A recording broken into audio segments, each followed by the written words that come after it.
Olá, retomando então os nossos estudos sobre a Primeira Guerra Mundial, vamos falar sobre dois momentos importantes desse conflito.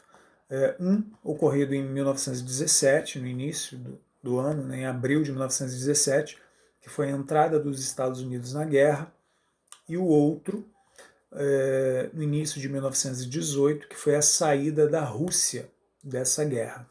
Ok? Então vamos ao primeiro. Em 1917, os Estados Unidos entram no conflito. Né?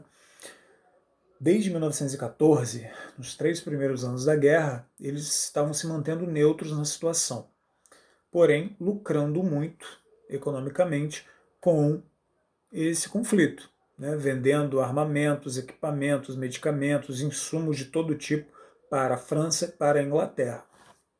Ocorre que em 1917 a situação estava muito complicada e parecia que a Alemanha iria ganhar a guerra. E isso começou a preocupar o governo norte-americano, porque veja bem, os dois países para os quais os Estados Unidos estavam fazendo negócios e vendendo, né, muito, eram justamente opostos, de uma aliança oposta à Alemanha, França e Inglaterra, que estavam sob o risco de perder a guerra. E, perdendo a guerra, não teriam condições de pagar, né, os produtos, os insumos de todo tipo que estavam comprando dos norte-americanos. Isso vai fazer com que os Estados Unidos entrem no início, né, de 1917, em abril de 17, na guerra, no conflito, envie tropas para o cenário da guerra ao lado da Tríplice Entente, né, ao lado de Inglaterra, França e Rússia. Do outro lado, logo no início de 1918, os russos vão deixar o conflito após a assinatura de um tratado com a Alemanha, o Tratado de Brest-Litovsk, em que a Rússia teve que ceder territórios para os alemães para, enfim, poder se retirar da guerra. Mas por que isso ocorreu?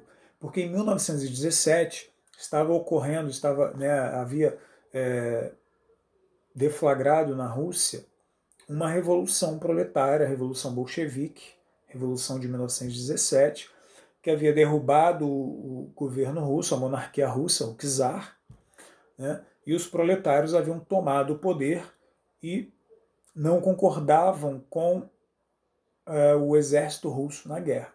Então eles acabam retirando a Rússia do conflito, né? E o conflito seguia então sem a presença das tropas russas. Isso acaba facilitando para a Alemanha, porque a Alemanha vai, né, ter menos um inimigo para lutar, que os russos haviam se retirado, e ainda assim não foi o suficiente para a derrota dos alemães. Né? Com a entrada dos Estados Unidos, o jogo virou completamente, a Tríplice Entente conseguiu vencer, né, a Tríplice Aliança.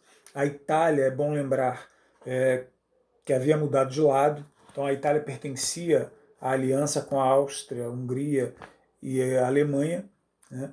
Mas no início da guerra, os italianos se declararam neutros na situação e logo depois se aliaram à Tríplice Entente. Né?